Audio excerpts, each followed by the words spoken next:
Absolute pleasure to meet you, Emmy. I've been watching you for a very, very long time, and finally to come and to meet you now. In my opinion, you are one of the best goalkeepers in the world. No, it's the same. I was as a legend at Villa, Man United. So I said, yeah, I want to chat with these guys. You were born in 1992, right? Yeah. And I kind of thought to myself, wow, that's like 2 years. You were 2 when I won my first major trophy with Aston Villa in 1994. But I want to ask you about that place you were born, Mar del Plata. What was that like, your hometown in Argentina? Actually, we went to Gold Coast the other day, and I sent a picture, selfie to my brother, saying it reminds me of Mar del Plata. It's actually very similar in terms of the coast. You can see all the buildings just alongside the whole beach. It's similar to Gold Coast, to be fair. Obviously, I got beautiful memories from Mar del Plata. Obviously, my best friends, my brother, my mum and dad are still living there. So every year when I can, I always go there. Always go back, always yeah? Go nieces. And then from there, Independiente, I think it was, Yeah. as a youth, but then you come over to England. What was it like coming to England, to be a goalkeeper in England? Well, to be fair, it was tough, because obviously at the moment when I was in Independiente, I was 16, 17, nearly going into the first team to play my first few games for the club. It's my dream club, the one I wanted to play, always play. But then I had obviously money issues with my family. My dad was struggling at the moment to pay the bills and that, and obviously we had an offer from Arsenal. I couldn't turn it down. I couldn't speak any English, so I remember coming into the dressing room and a few guys say, "Hi, Em," and I didn't know what that means. So imagine how bad my English was. Well, I'll tell you what, your English is far better than my Spanish. I know, I learned over the years, but no, that was the hardest thing. I think to communicate with people, and the pitch was so quick compared to South America. But I had good goalie coaches, good English teacher. Obviously, I met my wife nowadays when I was 19. So, and her parents are Brazilian and Portuguese. But she's from England. She's from England. Yeah. So and now 2 kids as well? 2 kids as well. They're born in England. So my surroundings is always between nice people, you know. And then Villa have been excellent. I don't want to embarrass you here and all that, but in my opinion, watching have been excellent for Aston Villa. What more do you want for Aston Villa? Obviously, I've been watching the team over here. I've been looking at the squad. I've been speaking to some of your assistants and that here. From my outside point of view, looking on, I think your squad, and especially your starting 11, gives you a really good opportunity as a team, not only to win maybe a major trophy, a domestic trophy, maybe FA Cup, maybe League Cup, but definitely to get into the top 6. What do you feel, and what do the boys feel? No, honestly, when I signed for the club, my aim was to be in Europe for Villa. That was my only aim, even though the season before they stayed up in the Premier League by 1 point, I think, if I'm right. Yeah, it was. So my aim was always to be that top half, top 8, top 6, and obviously the club wants to do the same, so that's why I wanted to join a club where they got big ambitions. I think Johan and Christian are doing a really good job in terms of signings and people coming out and in. I think we strengthened the squad. We got signing of Philip Coutinho, won the Champions League, won the Copa America. So it's a world-class player. Diego Carlos, amazing. Kamara. He was excellent last season. So we got the squad, or the star 11, to fight for that top 8.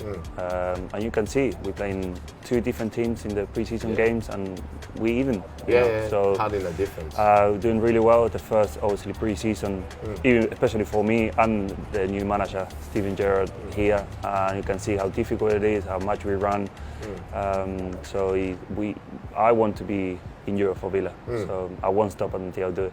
Now, internationally, I know you've got to be careful because it's a big World Cup, and we know as footballers you don't want to make any type of claim that can come back and bite you in the backside. But Argentina won their first Copa America since 1993, and you played a prominent part. When you saved those 3 penalties in the semi-final, it reminded me of when I was at Aston Villa and saved 3 penalties in the semi-final against Tranmere as well. But it must be not only it was a huge thing for Argentina, but it must be a great thing to know that a lot of people have always said about Argentina, great players, but can they do it as a team and win a major trophy? Well, you did. Yeah, it's key. Obviously, the new manager, Scaloni, the first thing he wanted to see was a unit group. Obviously, players who go always the same direction, no mini groups, nothing, everyone in the same direction. And I think he got that right. He trusted some new players into the team, including myself, Romero from Spurs, De Paul from Atletico Madrid. I think he got it on point, and obviously we all knew Messi's role We all knew that we had to fight for him rather than just give the ball to him and he, I don't know, do skills and score 3 goals in a game. We actually work for him as a team, and he makes a difference. Yeah, so, 100%. And you must be asked this 100 times. That's what I was going to ask you about after, for everyone to know. What's he like as a person, Messi? It's a lovely man. Obviously, I remember when you say about the 3 penalties against Colombia after the game, he obviously came to me, hugged me, said, "You deserve it. I know what you've been through over the years. Obviously, my times where I wasn't playing or whatever." He nearly made me cry after a guy of his measure, the best player on the planet, saying, "You deserve it. I know what you've been through." Makes you realise that he appreciates what I did for him in the national team. And obviously, it wasn't enough because we were in the final. He lost 4 or 5 finals with the national team. He couldn't win anything, and it's like, how can Messi not win anything for the national team? And we won the Copa America and the Finalissima in 2 consecutive years. So, and we want to win the World Cup. You know? Yeah. How's that going to go? The World Cup? You think? You know, it's going to first time ever a World Cup's going to be played at this time of the year. You know, break up of the season. How do you? From a player's perspective? What are you thinking? I'm focused on Villa for 16 games. Yeah. And I think we play Brighton away the 12th. Yes. And then the following week is World Cup. That's it. And not back to a Boxing Day. Exactly.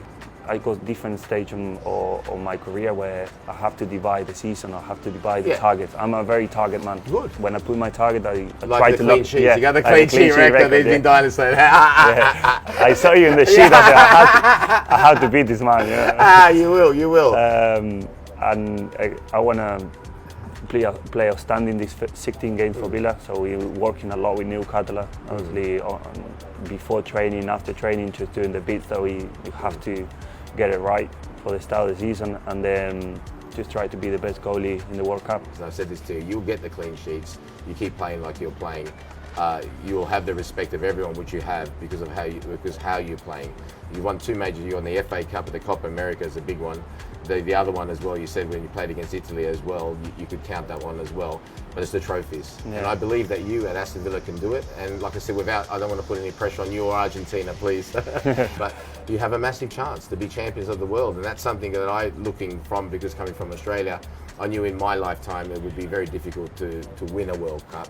And that's why then winning the World Club Championship was so important to me. But I believe if you can do that, and I always watch the goalkeepers after where I've left the place as well. And for me, you are by far the best goalkeeper that I've seen in Aston Villa since I've left. And if you win those trophies, I will come and buy you a drink and say not only by far the best, but better than me. How's that? Yeah, that's right. You buy me a coffee or a flight from Buenos Aires to Sydney. Okay, but flight from Buenos Aires to Sydney. Yeah. Now, obviously, when you're saying that. When I signed for the club and after my first season, even the last season, I was saying, he's the best keeper I've seen since Bosnich. Since Bosnich. So I said, I have to meet this man. That's what I was thinking. I had the Villa supporters go, he's humble. I said, all right, I'm going to see him. So that's why I started following you on Twitter. I got to see you. I got to find out about this man. No, obviously, it's a big club. Massive club. Look, massive club. My time there was a great time, but we never quite got to where the real pinnacle for me was winning the European Cup, which is now the Champions League, back in 1982.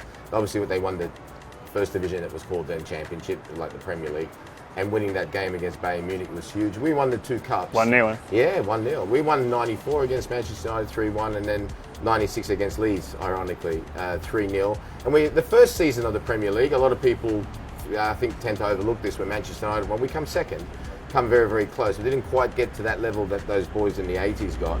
But like I said, it's been a turbulent time, but I believe with you've got the right players, you've definitely got the right manager, and it's a massive club. It's the biggest club in the Midlands, and one of the few clubs, like I said, that has won a Champions League. We won a silverware.